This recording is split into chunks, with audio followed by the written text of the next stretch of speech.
بسم اللہ الرحمن الرحیم۔ آج کی اس دنیا میں ہر شخص یہ چاہتا ہے کہ اس کے پاس اپنا ذاتی گھر ہو، اپنا ذاتی مکان ہو۔ کرائے کے گھر میں رہ کر لوگ تنگ آ چکے ہیں۔ وہ یہ چاہتے ہیں کہ ان کے پاس اپنا ذاتی گھر ہو اور وہاں سکون سے زندگی گزاریں۔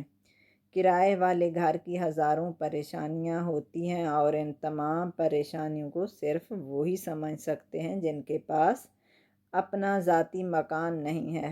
بہت ہی آزمودہ وظیفہ آپ کی خدمت میں پیش ہے جو یہ چاہتے ہیں کہ ان کا اپنا گھر ہو، اپنی ذاتی جائیداد ہو اور وہ کرائے کے گھر سے تنگ آ چکے ہیں۔ آج ہم آپ کو صرف یہ بتائیں گے کہ دنیا میں کیسے گھر حاصل کیا جاتا ہے، بلکہ ہم آپ کو بتائیں گے کہ آپ جنت میں بھی کیسے گھر بنا سکتے ہیں۔ اگر آپ جنت میں اپنا گھر حاصل کرنا چاہتے ہیں تو غور سے اس واقعے کو ضرور پڑھیں۔ ایک خاتون بتاتی ہیں کہ میں کافی عرصے کے بعد اپنی ایک دوست کے گھر گئی۔ ہم دونوں آپس میں باتیں کر رہی تھیں اور اتنے میں میری دوست کی ایک چھوٹی بیٹی سکول سے واپس آئی۔ اس نے ہمیں بڑے ہی ادب سے سلام کیا اور یونیفارم تبدیل کر کے ہمارے پاس آ کر بیٹھ گئی اور پھر اپنی پیاری والدہ سے یہ کہنے لگی کہ امی، کیا آج ہم اپنا جنت میں گھر نہیں بنائیں گے؟ مجھے اس بات کی ذرا بھی سمجھ نہ آئی، لیکن وہ مسلسل اپنی ماں سے یہی سوال کیے جا رہی تھی کہ امی، کیا آج ہم جنت میں اپنا گھر نہیں بنائیں گے؟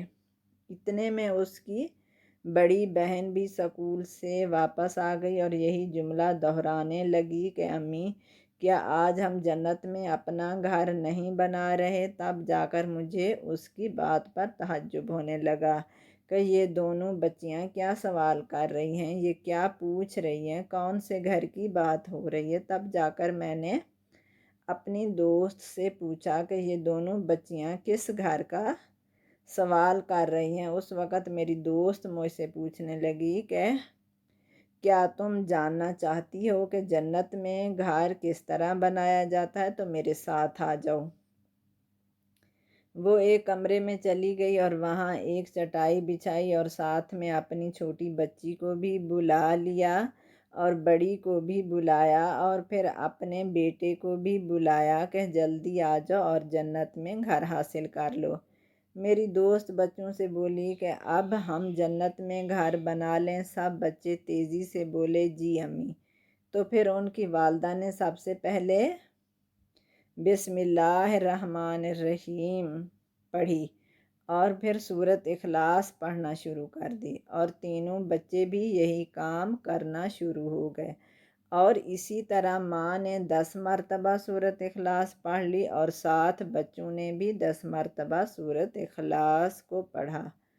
پھر میری دوست نے ان بچوں سے پوچھا کہ جنت کے محل میں کون اپنا خزانہ رکھنا چاہتا ہے؟ سب بچوں نے کہا کہ ہم سب اپنا خزانہ جنت کے محل میں رکھنا چاہتے ہیں۔ پھر میری دوست نے لا حول ولا قوت کا ورد کرنا شروع کر دیا اور ساتھ میں بچے بھی یہ عمل کرنا شروع ہو گئے۔ پھر میری دوست نے ان بچوں سے پوچھا کہ کیا کوئی یہ چاہتا ہے کہ نبی پاک صلی اللہ علیہ وآلہ وسلم ان کی باتوں کا جواب دیں اور ساتھ میں تم نبی پاک صلی اللہ علیہ وآلہ وسلم کے ہاتھوں سے حوض کوثر کا پانی بھی پیو؟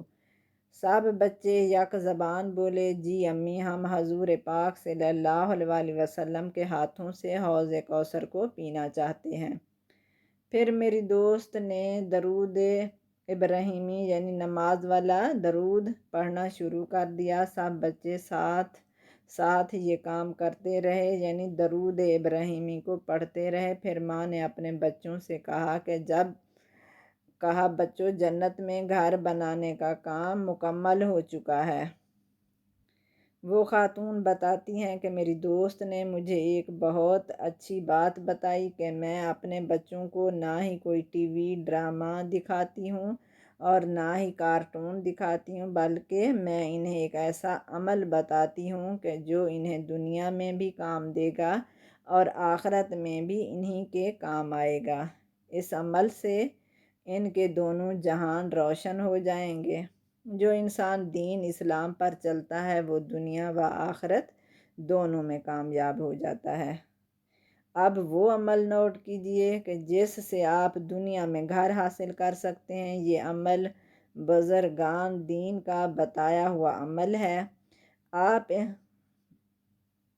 آپ دنیا میں اپنا گھر حاصل کرنا چاہتے ہیں تو سب سے پہلے آپ نماز پابندی سے ادا کریں، اور جب بھی نماز پڑھیں تو ساتھ میں تازہ وضو بنا لیں اور پاؤں کو دھوتے وقت یہ دعا پڑھیں: اللہم مغفر لی ذنبی و وسعلی فی داری و بارک لی فی رزقی۔ یہ کتنا چھوٹا سا عمل ہے لیکن اس کے بڑے فائدے ہیں۔ بس آپ اللہ پر بھروسہ رکھ کر اس وظیفے کو صدقے دل کے ساتھ کر لیں تو میں یقین کے ساتھ کہہ سکتی ہوں کہ اللہ پاک آپ کو اپنا ذاتی مکان ضرور دے گا، کیونکہ وہ تو نوازنے والا ہے، بس ہمیں مانگنے کا سلیقہ آنا چاہیے۔ میری ویڈیوز، میرے وظائف اگر آپ کو اچھے لگتے ہیں تو میرا چینل بھی سبسکرائب کر دیا کریں۔ اپنا خیال رکھیں، اگلی ویڈیو تک اللہ حافظ۔